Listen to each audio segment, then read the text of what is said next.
Pete Feenstra, rock in your world. On Get Ready to Rock Radio.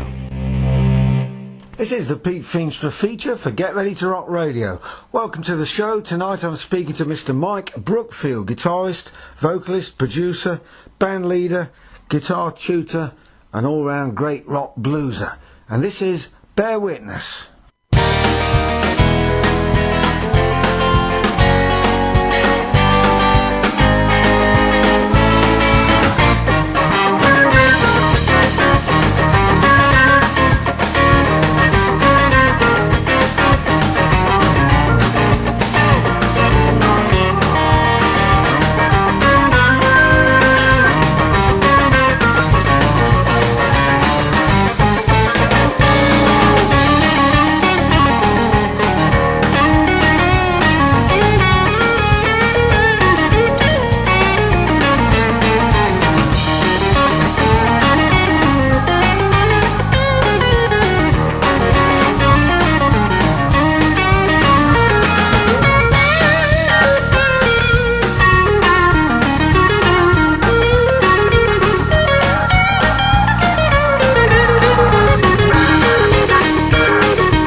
The Mike Brookfield Band on the Pete Feenstra feature, and that was called Bear Witness, and it comes from his brand new album called Love Breaks the Fall. Let's listen to the title track now. This is Love Breaks the Fall.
Right to come alive.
This is the Pete Feenstra feature, and that was Love Breaks the Fall by my guest tonight on the Pete Feenstra feature, Mr. Mike Brookfield. Great to have you here, Mike. Hiya, Pete. Thanks for having me. Second time in the UK in fronting your own band. Yeah, it's very exciting to come over and to play with Mike Zito this time.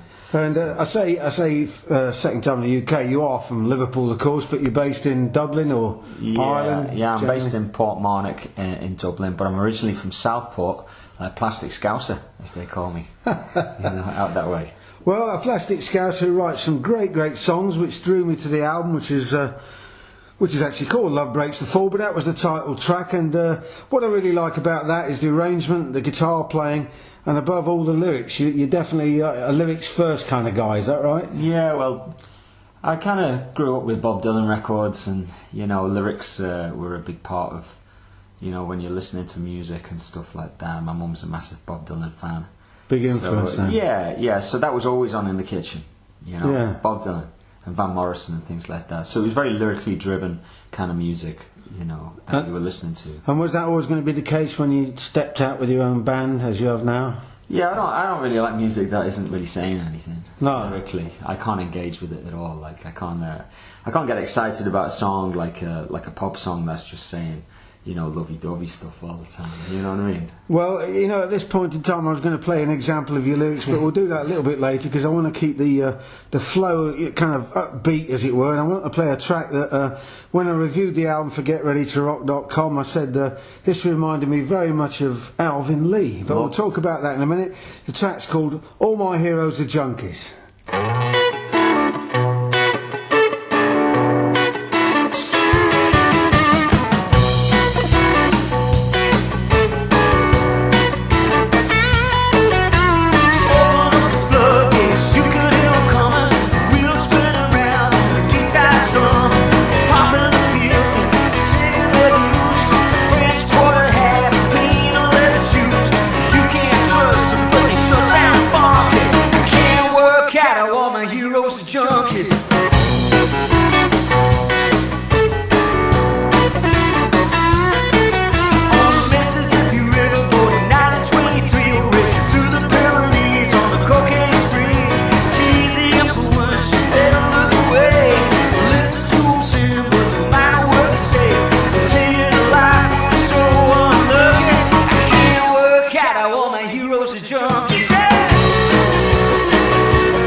That was All My Heroes Are Junkies by my guest on the Pete Feenstra feature tonight, Mr. Mike Brookfield. It did sound like Alvin Lee, or it does sound like I love Alvin Lee, yeah, he was a You don't look old enough to remember him, but I mean, no. He's sadly no longer with us. Yeah, I used to have that live album, where he's got like the eagle on the front. Oh, right. A live album or something like that. Oh, yeah. Well, 10 years after. It wasn't 10 years after, it was kind of like Alvin Lee solo. Friends or something, yeah. It was cooking. But I think that's the case on several tracks here, and I think one of the strengths of the album, apart from the lyrics, is the fact that you seem to draw on people like that, not just retro people, all sorts of people, but you give everything your own spin. Yeah. I mean, do you ever find yourself going down a particular direction? You think, oh yeah, that's probably Alvin Lee or whatever.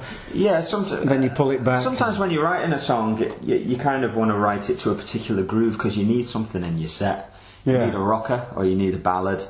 So you might start with something which is kind of like, oh geez, this sounds a bit too like a Steve Ray Vaughan song or something. Yeah. But I think if you kind of keep writing into it and you're writing for the, as the story develops and the concepts of the song develops, it ultimately becomes your own thing. And I'm a great believer in that no matter how much you try to sound like someone, you always end up sounding like yourself. If you're playing from the right place, Well, which I think you are, and I think that this album proves that. And for anybody who hasn't already come across this is Mike Brookfield's Love Breaks the Fall, which is on the Golden Rule record label I see here. That's our very own record label that we invented one afternoon. Okay, well, it's the missus. and talking about the missus, she's a very, very good singer, superb Americana-style vocalist, as we'll hear now on a wonderful track called Catfish Missile.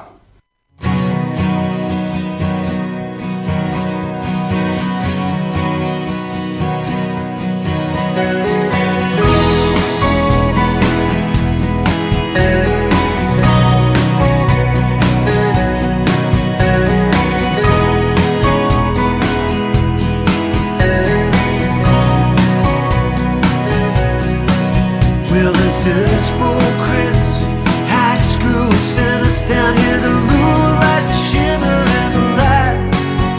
The keyboard dances, little sister takes a chance. The Chevrolet's are busy tonight. Take another lap around the block, keep your money in your sock. This train ain't moving tonight. All the seasons roll together with the losers and the winners. Take this path together, swear we'll stay forever till the world starts moving on time.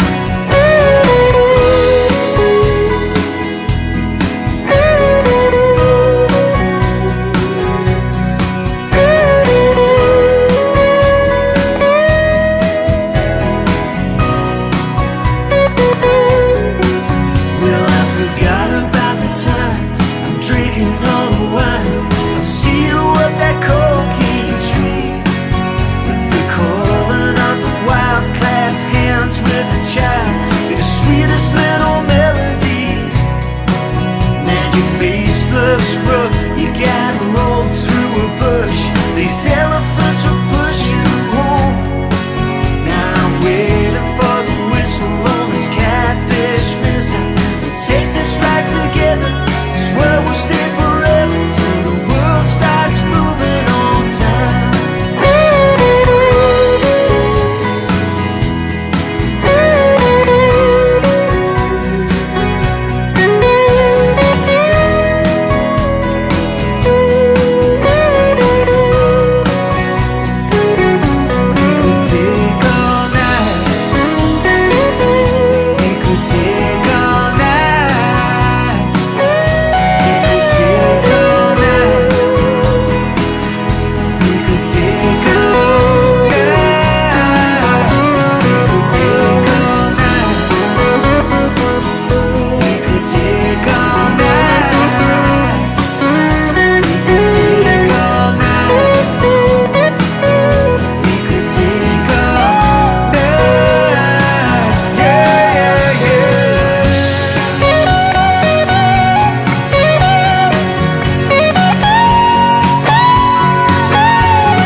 Take this ride together, swear we'll stay forever till the world starts moving on time. That was Catfish Missile by my guest on the Pete Feenstra feature, Mr. Mike Brookfield.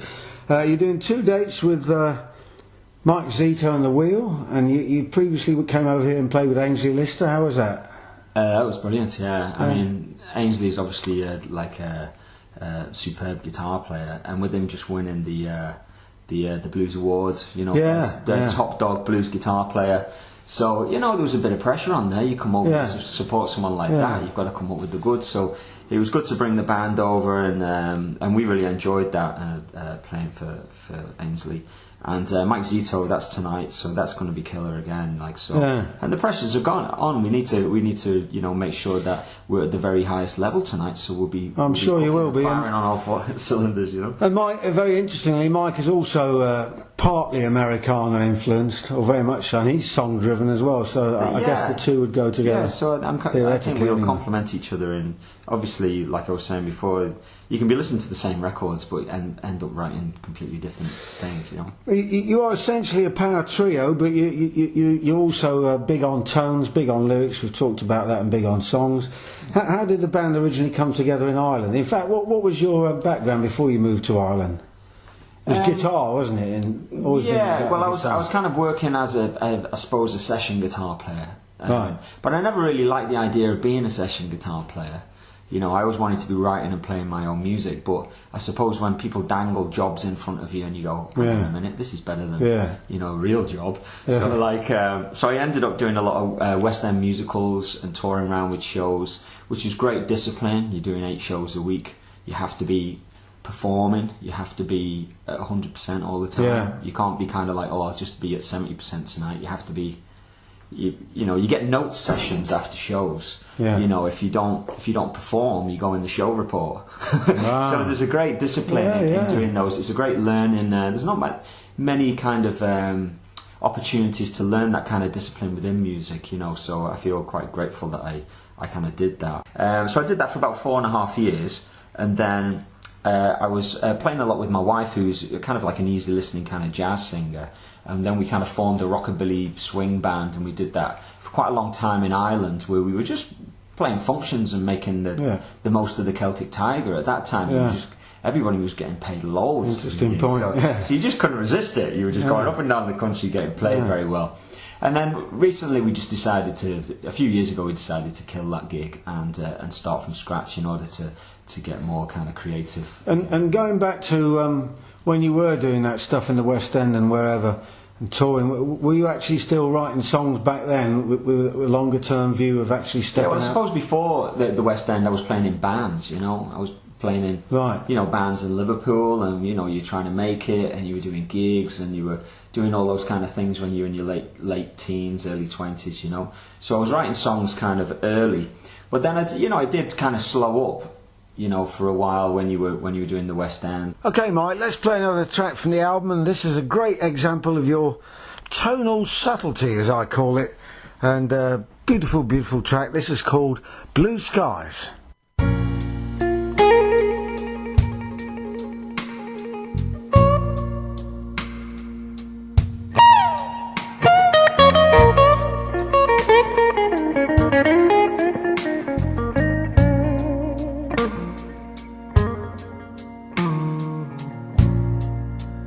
Early mornings, for the late nights, caffeine open, these tired eyes,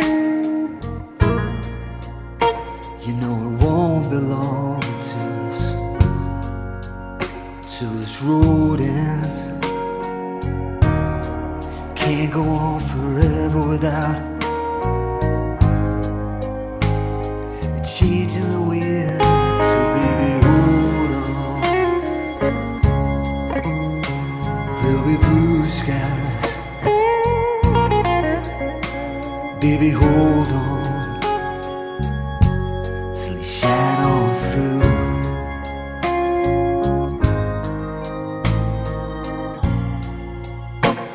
Rise again. Something seems to change. Now tomorrow brings a much better day. We're no longer slaves to these to these chains and things. And all we need is each other to breathe. So baby, hold on. There'll be blue skies. So baby, hold on till they shine all through. So baby, hold on. There'll be blue skies. So baby, hold on till they shine all through. Yeah, yeah.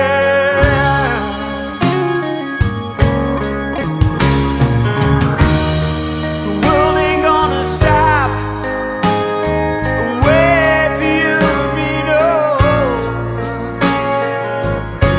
Can't hold back the clock.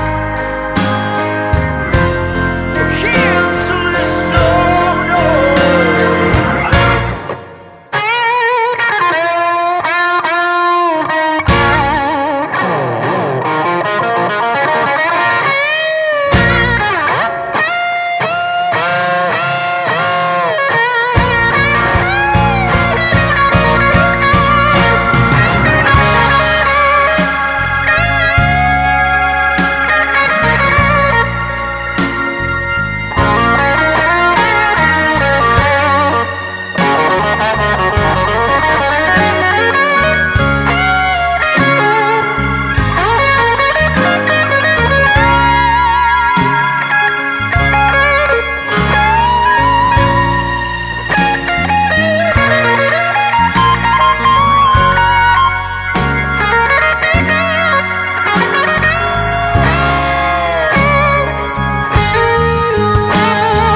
Hold on.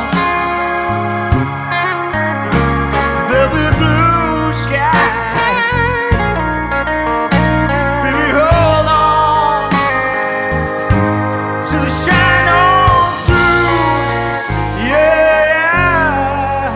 yeah.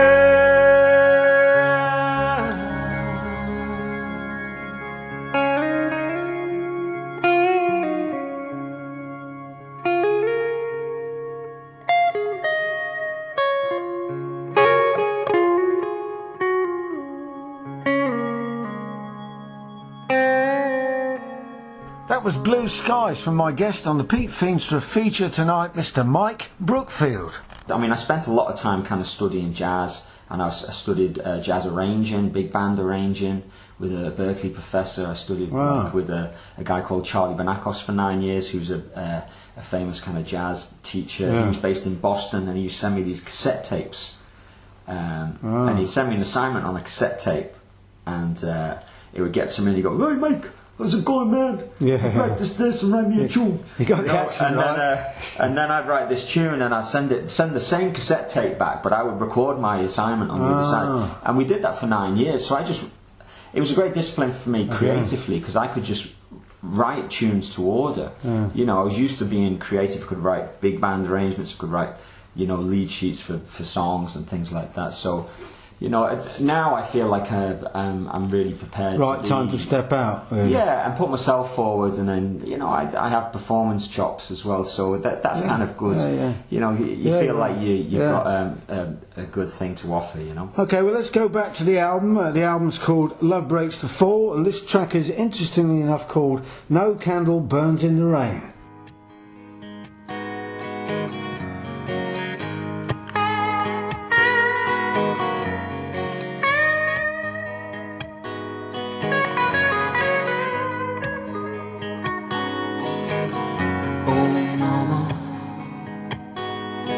Can't stop crying. I can't stop crying. These tears fade. Oh, I can't stop crying. I can't stop crying. These tears fade.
was Mike Brookfield, and Mike Brookfield's my guest on the Pete Feenstra feature tonight, and that was a track called No Candle Burns in the Rain. Tell me about that track. And how it came about. Yeah, I think when I was writing that one, I kind of wanted a really moody piece, and I like the cinematic things. I like Springsteen. It's definitely there, yeah. Yeah, I like the way Springsteen kind of sets up these cinematic kind of things, and you want to tell a story with the music. So this one was it was almost like about a character that didn't really stand a chance, and you wanted to paint this kind of picture of drama and tragedy and like have some epic fuzz guitar playing. And for me it's all about expression, so you need these vehicles to be expressive. You can't be expressive if you're singing about subjects that don't really mean much, so if you set up a vehicle where like the subject matter is dramatic and the lyrics are dramatic, then it enhances your playing and the whole. And it puts you out there as well. You're putting yourself out there in the public domain. Yeah, on emotionally and musically. Exactly. And you're hoping that somebody might connect with it. You're not telling a story that's completely mental. Like it's not like sci-fi or anything where you really. It's kind of the stories that you're trying to tell. You're kind of hoping that the everyman can identify with, and. I mean, the interesting thing about the record for me is that there's so much diversity, but it all gels together. Did you spend a lot of time working on that? I suppose we always talk about the flow of these things nowadays, but I mean, it's an important. Well, thing. a lot of songs got put aside. A lot of great songs. To make the thing a coherent package, So I do write a lot. So, I think when I went into recording that, I had about maybe 20, 25 tunes, and then bit by bit they got whittled down. As we thought, those two songs might be. You don't want two songs of the same tempo in the same key, saying the same thing. So let's get rid of that one. Interesting. Let me stop you there, and let's come back to that. But I mean, on that very subject, let's play the instrumental from the record. This is a wonderful meditative piece, I think it's called Peace for Joe.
That was Peace for Joe by Mike Brookfield, my guest on the Pete Feenstra feature tonight. We were just talking about the diversity of your music and the fact that you've got certain tempos and all the rest of it. That's a notably different track. Much more introspective, all about tongues and beautiful guitar. When I kind of play that, I always think of like Steve Ray Vaughan at the Elmo Cambo sitting down playing Lenny. You know, it's that kind of almost. You know, it's one man and his guitar. It's just a beautiful thing. But that's quite a personal tune as well, because I wrote it for a friend's recessional. You know, I had a student who was coming to me for years, and I used to do a lot of bike racing, and he was involved in the bike racing as well. So I wrote that tune for his funeral, basically. But I don't see it as a sad tune. I see it as like it's a song that should be like a celebration. You know that. You know, I wrote it so when we performed it, then everyone could think good things. You know, you didn't want everybody to start crying. You wanted people to remember the person in a joyous way. If you like. And it certainly struck a chord at 3 occasions so far that I've seen you play, 2 or 3 occasions. Yeah, it certainly did. And I noticed on YouTube it's a very popular part of your songs. And I mean, like we were talking about the set list just before, and I was going, should we do Peace for Joe again? And they're like, absolutely, you can't not do it. You have to do it. It's your signature tune now. And I'm like, is it? But it seems to be that a lot of people do connect with it. And again, the first time I saw you, you did a very brave thing, which is you played about 6 new songs in a 45-minute set. And you know, some people have already bought this record because it's had good reviews and people are talking about it. And I think you only ended up playing two songs off the I get album. very excited when I write songs, and I am pretty prolific now. I'm writing all the time. Like, right. I don't know if you can look. I'll look back maybe in 10 years' time and think, geez, I was going through a particular spurt of creativity then. But I think people do. You know, I mean, at times like now, I wish I was lucky as who's your man, that famous producer. You know, I wish I had a really nice recording studio that I could just kind of wake up in the morning, in my pyjamas, and walk down and start It'd be playing too amazing. easy then, though, wouldn't it? Exactly. Yeah, but so you know, we're currently preparing to record a new album, and I've co-written some stuff with Eamon Carr, who's the drummer in the Horselips and is now a muso journalist. And we have Alan O'Duffy lined up to produce that, who produced a lot of Rory Gallagher's stuff, and produced McCartney and like Clapton and all these kind of big heads. So that's huge for me. That's absolutely fabulous. Well, let's listen to you rocking out again now. This is called The Killing Line.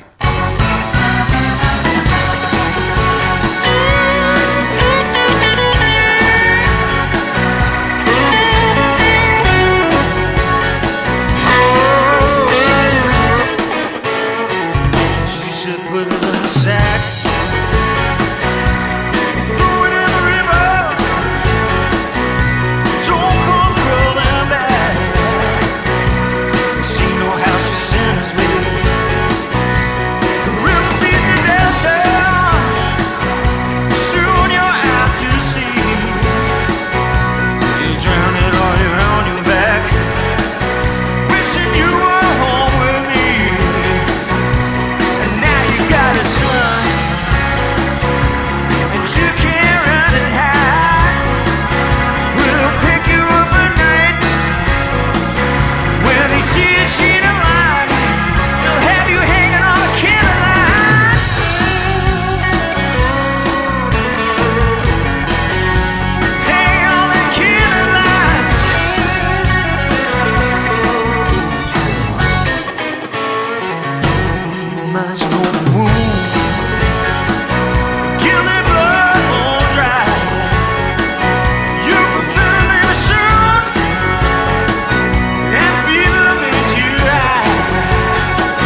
so-called crawling back.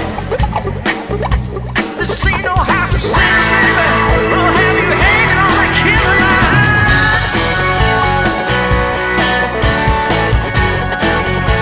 Hanging on the killer line.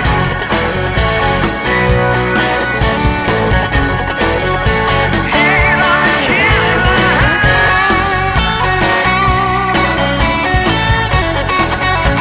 Hanging on the killer line.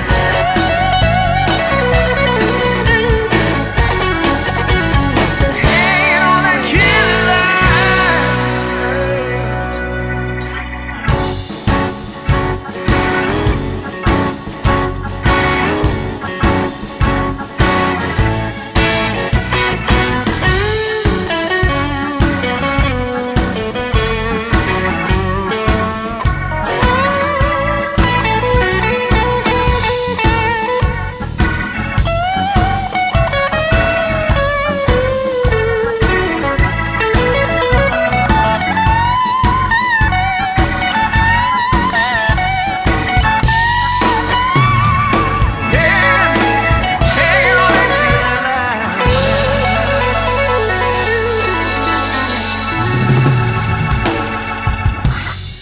That was Mike Brookfield and the Killing Line from his fabulous album called Love Breaks the Fall, the very reason that I got him on the Pete Feenstra feature, but also the fact that I've seen him live and he's fantastic. And it's great to have you here, Mike.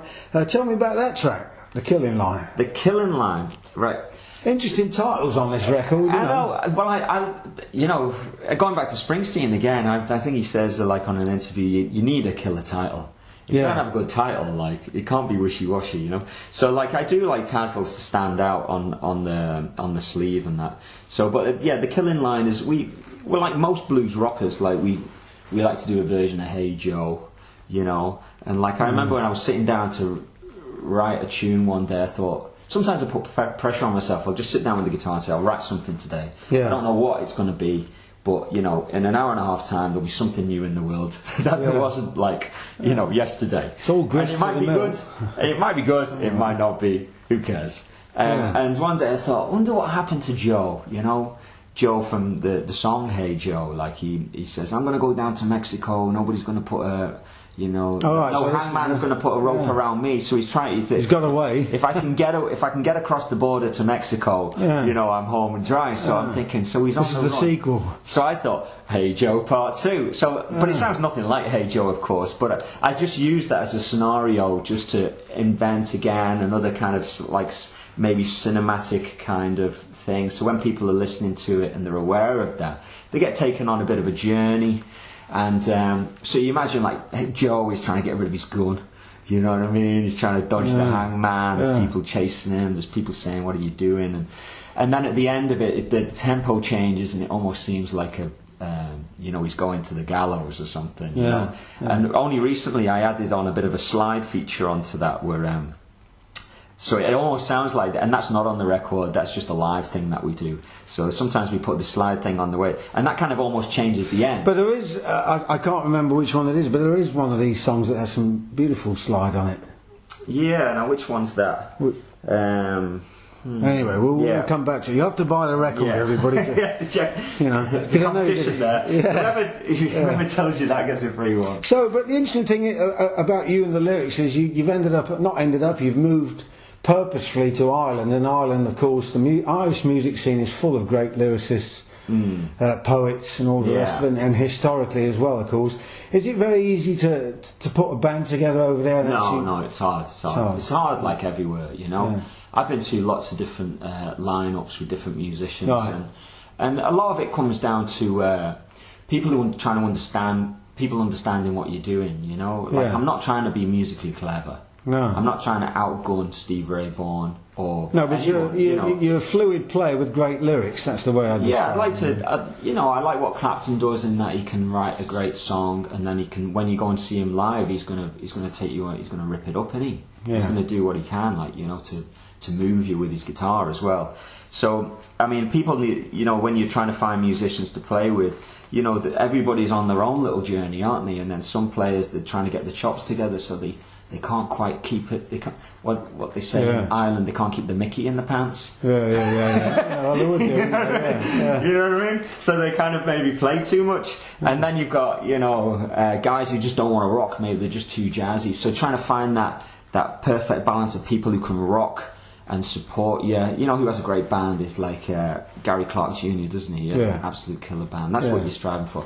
But the two lads that I have now, Jer Farrell and Gordon Sheridan, awesome. They're as good as you're going to get, I think. And one of the other things we should mention is the last time you were over here, you didn't run into Roger Mayer, the guitar effects guru, actually came to see you, and he loved you, didn't he? Yeah. So you struck up a bit of a relationship with him now. Yeah, he seems to really engage with what I do, and it kind of took me by surprise, because you don't know, do you?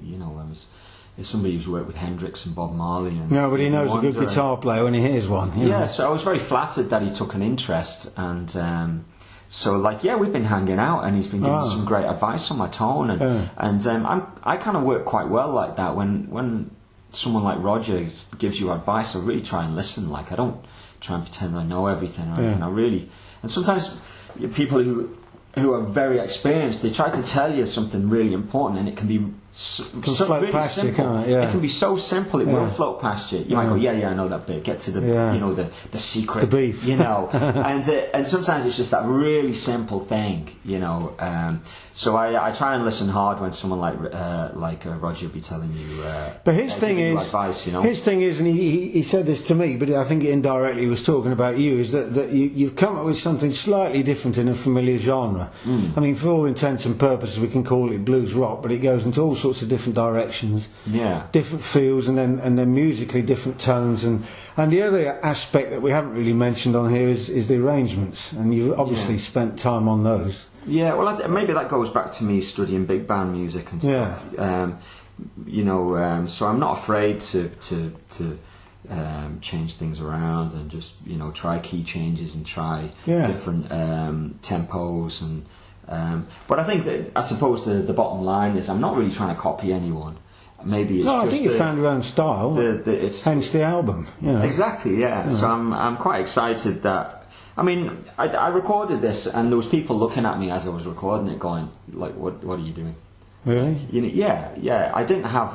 I wasn't surrounded by an awful lot of confidence and belief. It was me driving the whole thing. Well, sometimes you have to do that. You have to put yourself under pressure. And I think you can only do that at a certain time in your life, where you gain a certain amount of self-confidence, and you go, you know what, everybody else, just shh for a minute. Let me just try this. And see what happens,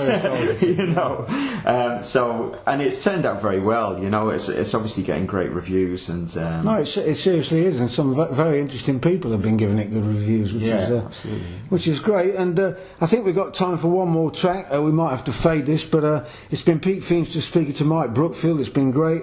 What's the website, Mike, so people can check out the album and also the clips and YouTube clips? And I have a website, mikebrookfield.com. I actually have two websites, because I still do a little bit of internet teaching and stuff like that. A lot of people would be curious about how I kind of teach and stuff like that, or my perspective on playing guitar. So that's mikebrookfieldguitar.com. I try and keep them separate, the artist and the teacher. You're establishing yourself in the very best way with a great album.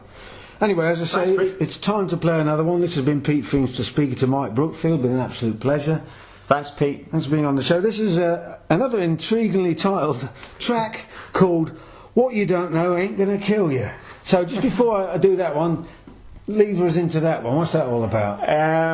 I suppose it's about ignorance, isn't it? Ignorance, they say ignorance is bliss. I think it's a bit of a tongue-in-cheek. There's a lot of songs that are a bit tongue-in-cheek, really, on the album. You're trying to be serious, but at the same time, you got to show people a good time. So this is a riff-based song. I love it. It's just a bit of fun, Let's play it now. What You Don't Know Ain't Gonna Kill You. Pete Feenstra saying good night to Mike Brookfield. Thanks for listening out there, and good night.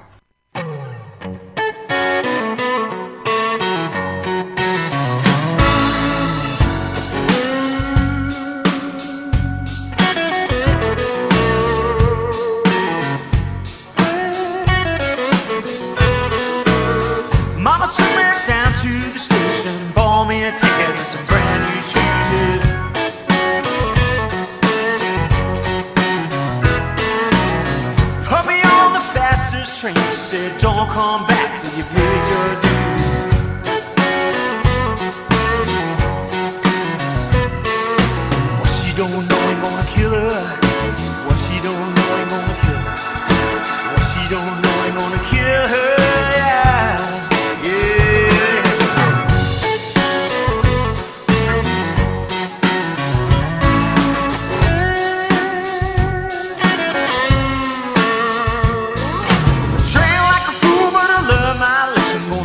cream on my pride, just wait and see it.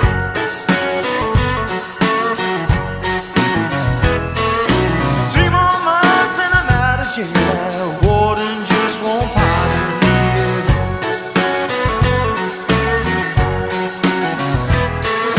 What you don't know, I'm gonna kill him.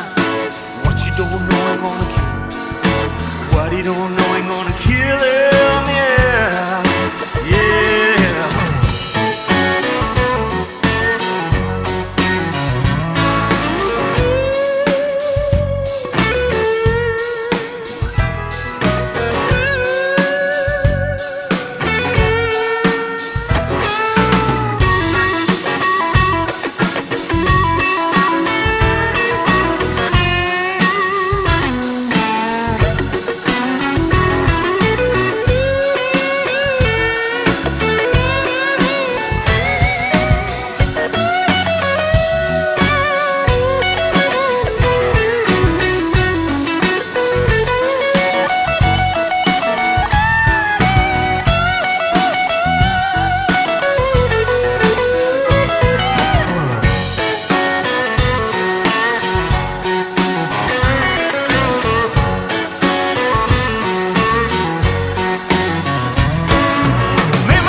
And for the past hour you've been listening to Pete Feenstra chatting to Mike Brookfield in November 2015.